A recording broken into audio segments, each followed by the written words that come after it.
This is my review of the Roland Boutique Vocoder VP-03, and yes, there's some reviews and stuff like that on the web, and to be honest I don't think they've gone in depth enough with the actual vocoder side. I mean, there's one that just talks about the string machine, which that's a small part of it, but the actual, this is a vocoder. But yes, it's got a string machine built into it. I'm not going to go too much in depth with that. I will play you. Okay. Oh, firstly, yeah, I'll get to that in a moment. But yeah, firstly, I'm going to mention a few of the things. Now, this is synonymous throughout the whole boutique range, and I believe it's not ideal. Now, as with all of my future reviews on new equipment, I'm going to be completely unbiased. I'm going to basically explain the good things about it, the bad things about it, and everything. Basically everything. I'm going to go into as much depth as I really need to, as much depth as possible. So firstly let me open this up. This is the K25M keyboard. This has got two stages. This is not a review for the K25M, but I'll just explain quickly. You can push one down, so you can have it this height, or you can pop it up and have it this height. So they're both ideal, they're both good. The biggest problem I have with all of the Boutique series is this USB connector, and it does both MIDI and power. Now that's fine if you don't have an external power source. You can plug this into your laptop or whatever. However, I've just plugged this into my my bass unit. I've got a Mac Pro, and when I plugged it into the port of the Mac Pro, I got the noise problem, which I've mentioned before in the past. I've actually plugged this into an Apple iPad power brick, and the noise is gone. It's cancelled the noise problem. But you do have to sort of, find your way and find out what's, if you do have a noise problem, you're going to have to diagnose it yourself and stuff like that. And that's why I've got a problem with this being used as power and data. Now that's fine. It's fine to use that for power and data, but it'd be really nice if they added a secondary power socket for their Boss power supplies, the Boss PSA 240, Boss PSA 110, 100, and the PSA series DC power supplies. It would be really nice if they did have just a socket there, so you could run that, and then you wouldn't have the problem with the noise. And I'm sure Roland would make a lot more money out of it, because they can actually sell a lot of those, sell more of those their own adapters, or their Boss adapters. So yeah, so really this is a gripe of mine, and this is a gripe synonymous throughout the whole Boutique range. So when Roland release their next line, or the next batch, just if they do a slight redesign, which they often do with gear all the way through history. There's several revisions of the Jupiter 6. There's several revisions of the of various synthesizers that they've done. And some of them use different chips, and some of them you have different sockets. I mean, it's like I've got a Jupiter 6 there, and it's got a MIDI in and a MIDI out, and I've seen other Jupiter 6s that have got MIDI in and a through and an out. Some of the Jupiter 6s respond to pitch bend, and some don't, and some, so there is various, so Roland do various revisions. It'd be nice if they did another revision, and also include in a later Boutique series, an actual real power socket that isn't carrying data at the same time, isolated, so you're not going to have any of these issues with the hum, the noise. Now, yes, I found a way around it in a few times, but not everybody's going to have the facility to have like separate power bricks for each of their cables. So anyway, that's that. And one good thing is it does come with batteries, like all the rest of the Boutique, except I believe the SE02 doesn't have batteries, but I might be wrong, because I haven't got one yet. That's something I really would like to see in the future with the Boutique series, as a separate power socket for the Boss PSA Power Brick series. This is one of the most ideal bits of gear that I have been using for gigging. Now, I've done a lot of gigs abroad. I need something that's quite tiny, something that's got a small footprint that fit in my suitcase. This is brilliant because this is not only a vocoder, but it's also a mic pre, because you've got a direct mic level there as well. And so that's that. And let me just lower that back down. So let me just click that down there. So it also lies flat.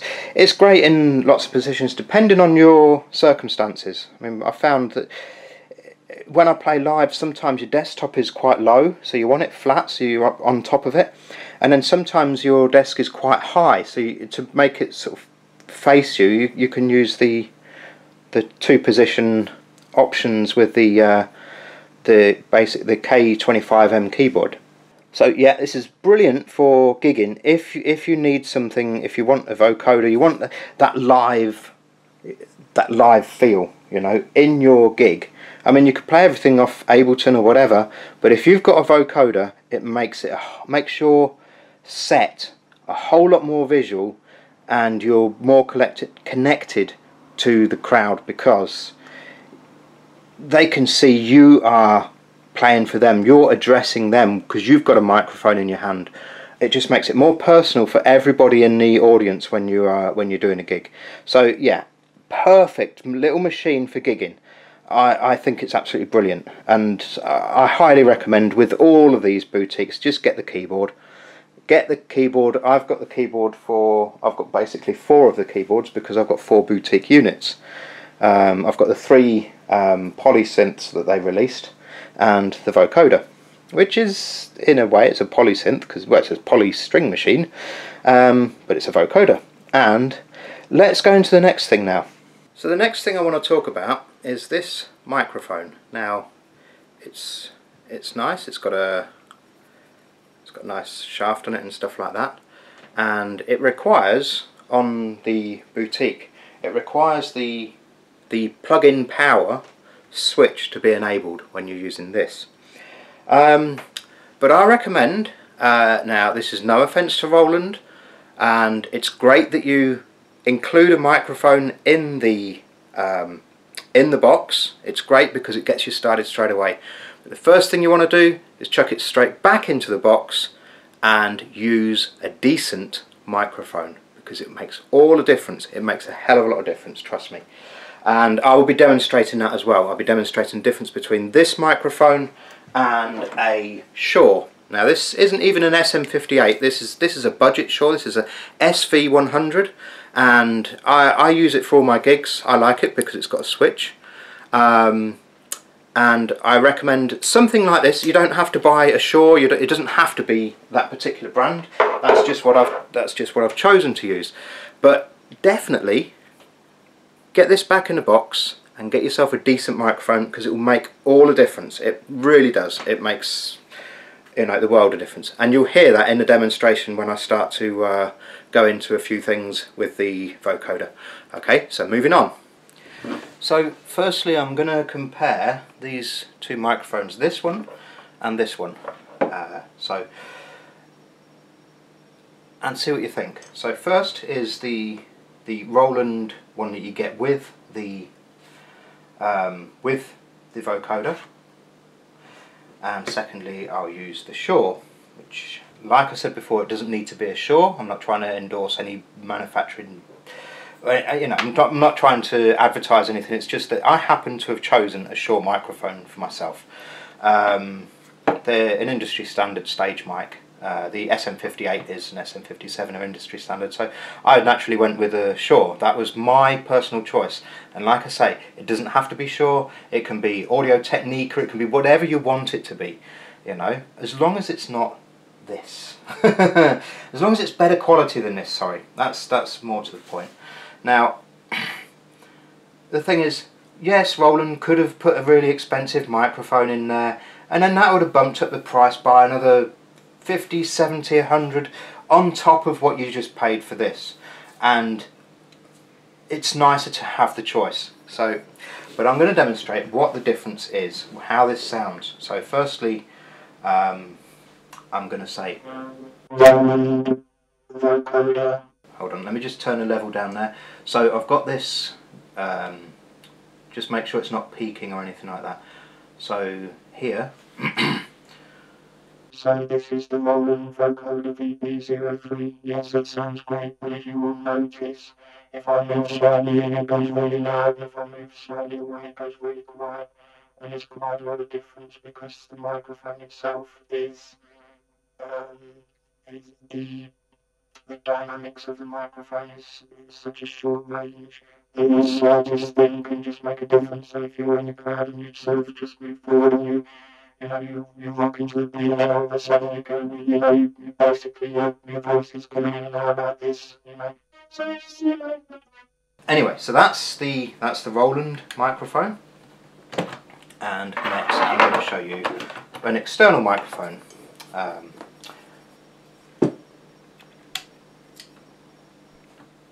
So now this has got a different impedance, so what I need to do is actually bump up the level. You have a gain control in one of the sub-menus inside. There's lots of sub-menus when you hold down this. You've got all of these, there's 13 sub-menus for octave change and various bits and pieces on the synth. But anyway, it does have a gain control, and I did have to change it to use this with it to effectively. So I've got it so the settings are around middle, so so it really peaks if you put your mouth right next to it. But you'll see the difference. So if I talk into the microphone, even if I move it away, you've still got the good sort of, yes, you do get a bit of proximity effect, and it's nowhere near as accentuated as the Roland built-in microphone, as you can see there. So if you're on a stage and you're using a microphone, if you are rocking to the beat, you hold the microphone at the same level away, whereas when it's fixed on the vocoder, you rock to the beat, you naturally do it, everybody does it, If you don't, you're not feeling the music.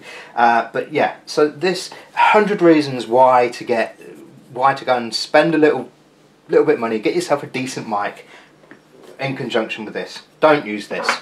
Do not use that. Throw it back in a box, chuck the box in the attic, and just forget it ever existed.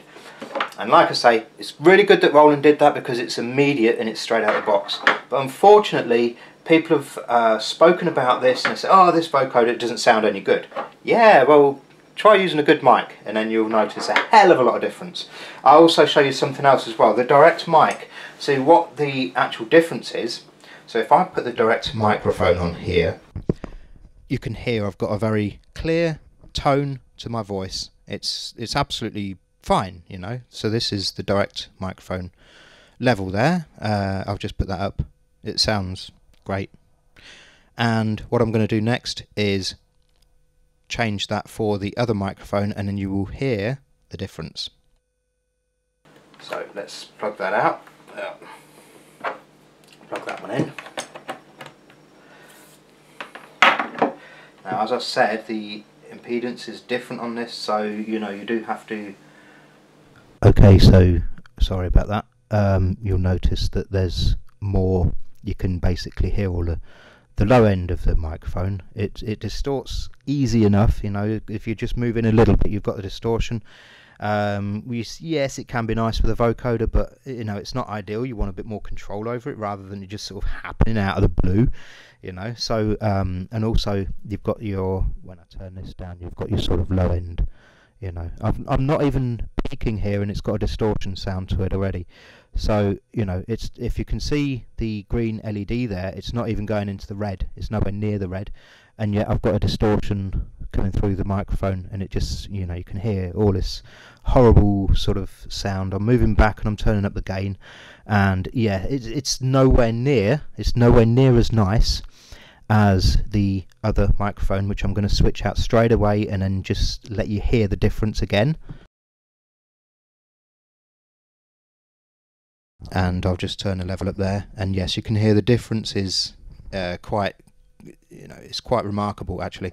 And so this is why a good microphone will make this sound a lot better, because this is what modulates the signal. So this is what modulates the signal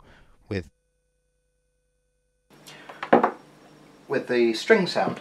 With the string sound, you've got an attack and a release. Now if I play the straight strings, just a straight thing there, so, and then I put the attack up. And the release is shared between the human voice and the strings. I think this was the same on the VP-03, the big keyboard. I think this had the same idea. So, and the release. So if I add the human voice to that, you can hear, because I haven't got any attack set on this, the attack is at 0, which means it's direct, it's straight away. If the attack is at the highest setting, it's just basic synthesis, and most of you know this, it ramps up, and depending on where you set it is depending on the slope. So 0 is just immediate on. So if I put the strings attack down and the human voice attack, you can hear the human voice creep in because I've got the attack set, and vice versa.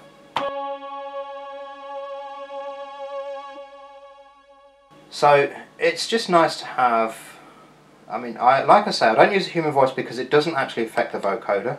I don't use this as a straight key with the. I don't use the built-in sounds ever. You know, I use this. If I'm using this, I will use it and I'll have the MIDI out, or I'll use the USB to control. Maybe a software instrument on the laptop when I'm doing a live gig. I might want to play a little section in there, so I'll use that. But I don't actually use the internal sounds because for the style of music I do, it doesn't really work. But the strings work perfectly in conjunction with your voice to make the vocoder. You don't want to hear them, so turn them all down. Turn all of these levels down. If you're using a vocoder, you don't want the direct mic, you don't want the human voice, and you don't want the strings. So basically, going back to the release and this, when you're using it with a vocoder, if you use the release quite high, what happens is the previous note will flow into the next, and you'll hear that in the background. So if you play a sound and then you change the pitch, you can really hear as it sounds. And it sort of sounds like a harmony as you go up and down the keyboard. Just as an example of how that works. And you could hear it fading away as well, so if I still hear my voice until the release has finished ramping down the amplitude of the string sound. For my personal use, I have the direct mic down, unless I actually want to address the crowd. I have the human voice down, because I don't need that, and this will sound over the top of the vocoder. And I have the string sounds, I have that down as well. You don't need them. If you're doing a vocoder, you do. You certainly don't want those over the top of your voice, because you might want it. Actually, for my personal use, I just want the vocoder. You know? So I switch off the human voice all entirely, turn off the ensemble, basically everything. Okay, I just mentioned the tone there, and it makes a difference to the strings. But it doesn't make a difference to the vocoder. So the green switch here switches the strings on and off, or makes them audible. So, and then with this one,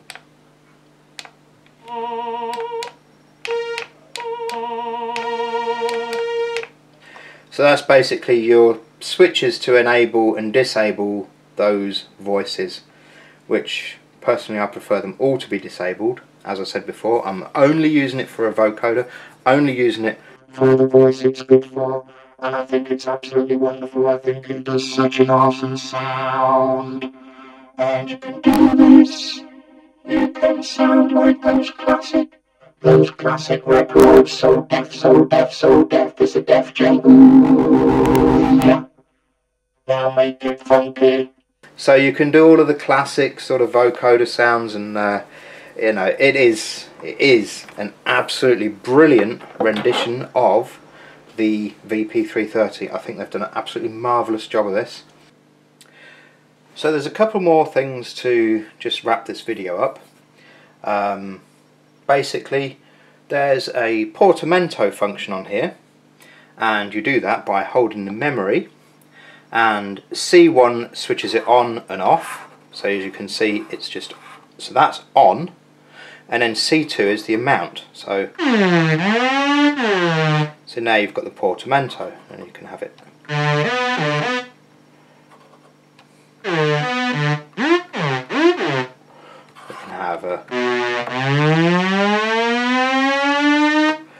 You get the idea.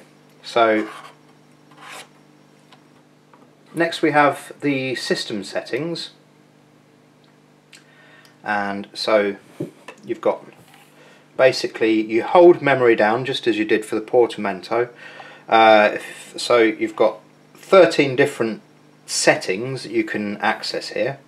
The first one, if I press 1, is the tuning. So I've just clicked it, and then so that's now the tuning. So that's set. You can go between 433 and 448 Hertz. Unfortunately, it doesn't go to 432 for some people who like to actually record in 432 Hertz.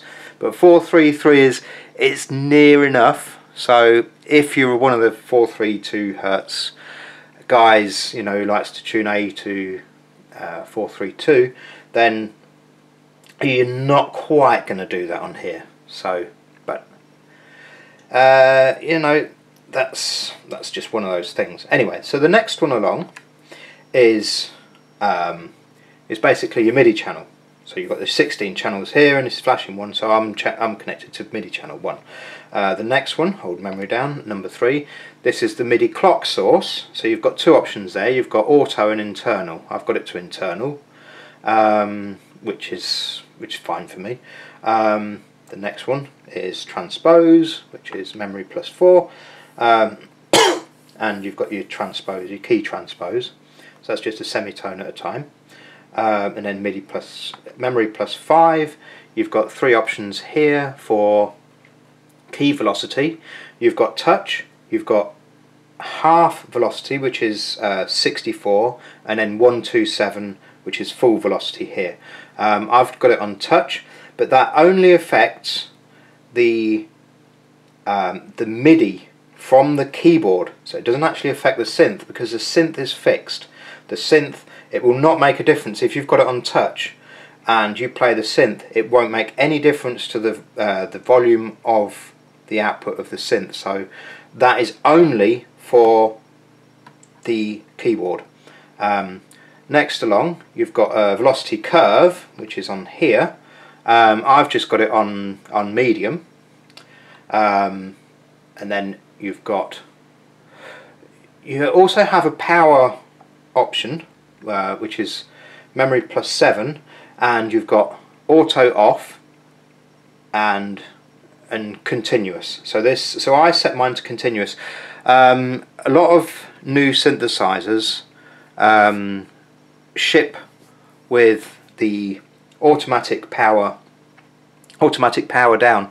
The Korg MS-20 Mini does it, and all the rest of the boutiques do it. But I always switch it off, because the thing is, I use this for gigging, so I don't want this to go off. You know, if I'm doing some music, I might be doing some work on some other stuff on the laptop, on the controller, or doing and not touching this. And if I don't touch this for, you know,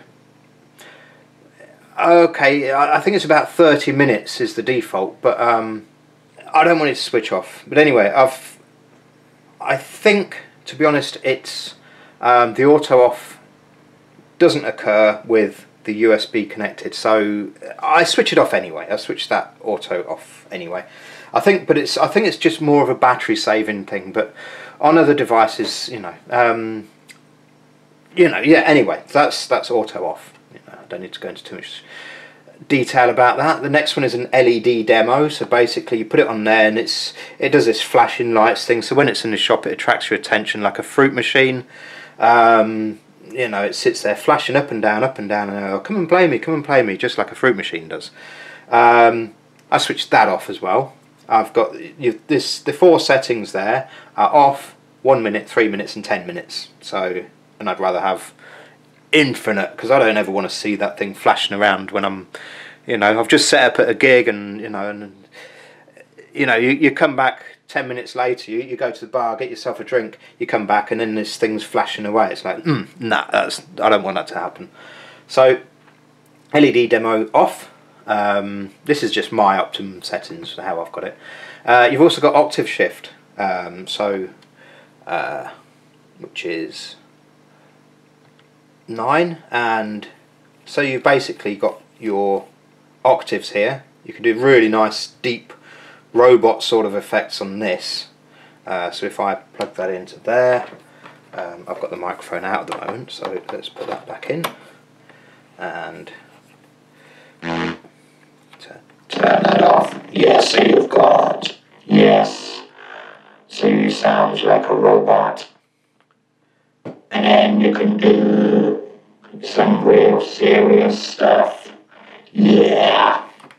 Okay, so so you've got the nice deep one there. You've got and then like for your more sort of harmony type things, you might want to do like this.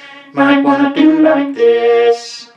So so you've got, it's nice to have an octave switch. It's easy to get to if you're at a gig and you want to just drop into the lower, just quickly memory 9, drop it down a couple of octaves. You're there straight away. And then when you want to come back, memory +9, right, so it's there, and then put it up a couple of octaves, and you're back in to where you need it for. So it's fairly quick access if you know what you're doing. Anyway, the next one is the controller ribbon, the ribbon controller mode. What this does is you can turn it into formant, which is really nice, because that's memory +10. So at the moment it's set to modulation, which is just a standard modulation, but if I click it on there, the modulation wheel then becomes a formant. It changes the formant, so the characteristics. So basically it's like this, and then you can sound like a little baby. It sounds really ridiculous. You can, even then it sounds ridiculous. But then you can change the formant and then make it sound really deep. So you can have it somewhere in between around there, and then you can sound. So you can actually use that, and then you can sound really menacing. So you can actually have a lot more depth, because you've basically pitch shifted your voice as well as vocoded it with a formant. So, but yeah, it does really sound really ridiculous. If you put it up here, you sound like a little baby. Who wants to sound like that on a record? I'm playing that in a club somewhere, and it sounds ridiculous. So you really want it to sound deep like this. So it's really good. The formant shift is is fantastic. I really like that. And then you've got bend range. We all know what bend range does. You can basically, with the bend range, I'll show you quickly. So you've got 11. So you basically your 12 semitones that the pitch bend will respond to, and then you've got a 13 here as well. Now what that does, it gives you. So you've got your 12, which is that's an octave there, and then 13 gives you 2 octaves. So you can actually pitch bend 2 octaves. Now bear in mind, when you're doing a pitch bend, if it's set to pitch shift, you won't get use of the pitch bend like you would. So pitch bend. Right, so that's 1, 2, 3, 4. Yeah, so that's on pitch bend, but when it's on pitch shift, it should only go a little bit. It doesn't actually do the full 2 octaves that you've set, because that's pitch shift, and pitch shift seems to be fixed. I don't know, there may be a way of getting in there and changing what the pitch shift does, but as it is, it seems like it's only doing 2 semitones. But so always have it, if you want to use the pitch bender, you put it on pitch bend mode, and then you've got the access to the bend range there. The next one, which is quite important, is particularly if you do decide to go for an external mic, which, you know, it's a no-brainer. Go for an external mic. The mic gain, so that's memory, 12. Now I've actually set mine to 12, which this seems to be just about right. It's a sweet spot. It just slightly distorts at the top end. For this microphone, now this microphone is a different impedance than the one that's shipped with, so bear in mind that when you do get a new microphone for it, it's going to be different to this stock microphone that Roland supply, this little thing here. And then the last one, I don't really get this. It's called split point, and what it does, it specifies a split point for the human voice section, which is here, and the string section, which is here, and it basically, it's apparently a split, but it doesn't seem to work. It doesn't seem to do. Somebody can tell me in the comments what I'm doing wrong here, but say, for example, now the way you do this is you hold that down, your memory 13. Now you don't actually press one of these keys, you press a key on the keyboard. So if I want a split point there, you can see that just dropped off as soon as I pressed it. So this is now the split point. Now, the split point between human voice and strings. Now I'm hearing human voice.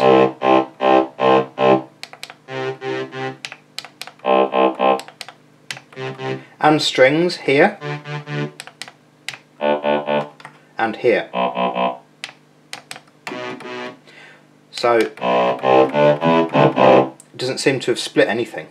So whatever that split point does, if someone can mention in the comments and say, oh right, it's for this. I don't know what it does. It's, you know, I've looked in the manual and all it says is it's actually it says something like, it just specifies the split point for the human voice, which is the default of C4. When you press the MIDI keyboard, the split point is the specified note included on the upper. And I don't know, I mean it doesn't really, so yeah, the human voice, you can see that it's not split anything, it's just remains exactly the same. So whatever that does, I don't think it's important, I don't think I'd use it anyway, but there's not a great deal more to say on the actual controls. There's the sequencer. Now the sequencer has a default. This is, I haven't touched the sequencer because I don't actually use it, but it might be good if you're doing something like if you've got Ableton in there, or you've got some sequencer and it's plugged into your you've got it plugged into the USB, so it's basically sending MIDI clock information. So your MIDI clock will sync to this, so you can run the sequencer on this, and then when you vocode or when you do whatever, you can actually. So this is what Roland have put in. This is the actual sequence. So they've basically put some chords in there, and it's now basically just playing their sequence. So so let's see, how can we do? Okay.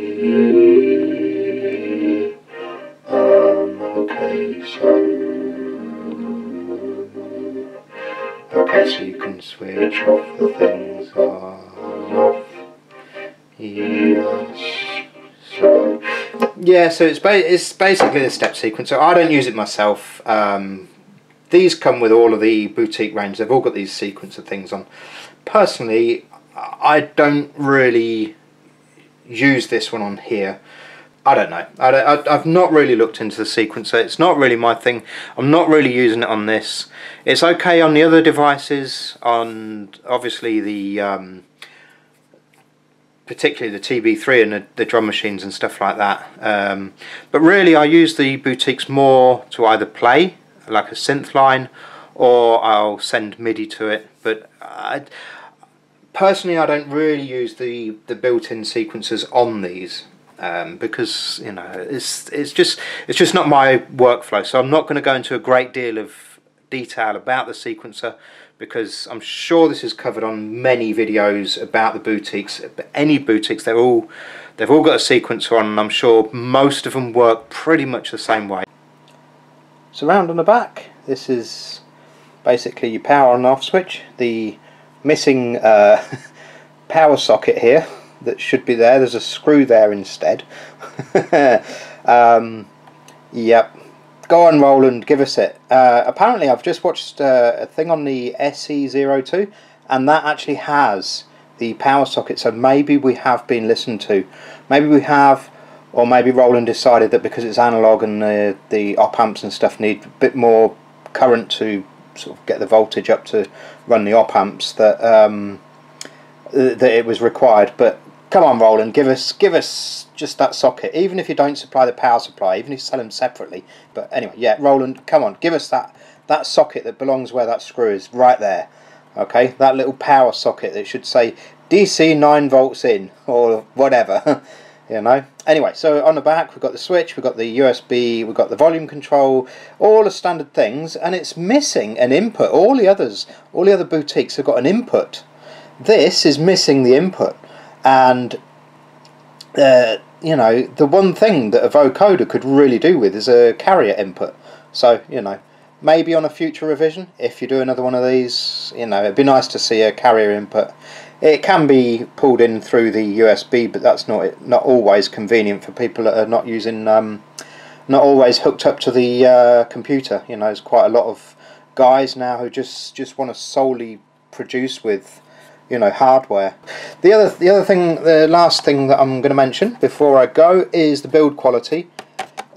Metal case, as to be expected. Close this down. The knobs, a little bit of movement. Let's pull them up. Plastic shaft, but because they're such low profile knobs, it doesn't really, you know, it's not like some products that I've had in the past where, you know, you've had the knob and it's been a really big problem that, you know, they feel just terrible. But this actually, it feels fairly solid considering it's a plastic shaft, but you know, but that's that. So yeah, build quality, typical tact switches under here, and then you've got the membrane switches under here, which are like rubber cushioned membranes under here. I know this is all upside down, but I'm coming from the back, so I just wanted to show the back. Anyway, so yeah, your two, there's no input, so you've got no carrier input. You've got your microphone in there, you've got your MIDI in and out, and that's great that they've put this on there and not just made us rely on this USB, because it's not for everybody, you know. In this particular point in time, yes, people are using laptops, but more and more people are moving away for the live gigs, because you know something, when you play a live gig and you go without a laptop, that straight away you've got so much more respect. And a lot of our artists are going that way, you know. A lot of artists are going away from using the computer. So, you know, let's give us the option. Give us the options. Just, you know, a couple of sockets. What's that? Even if you charge an extra £1, dollar, euro, or whatever it costs to stick in an extra socket and drill a couple of holes in there or whatever, you know, for the sockets, you know, we'll pay it. You know, us as customers will pay this. And like I said, if you're a live artist, it sounds brilliant. Even in the studio it sounds brilliant.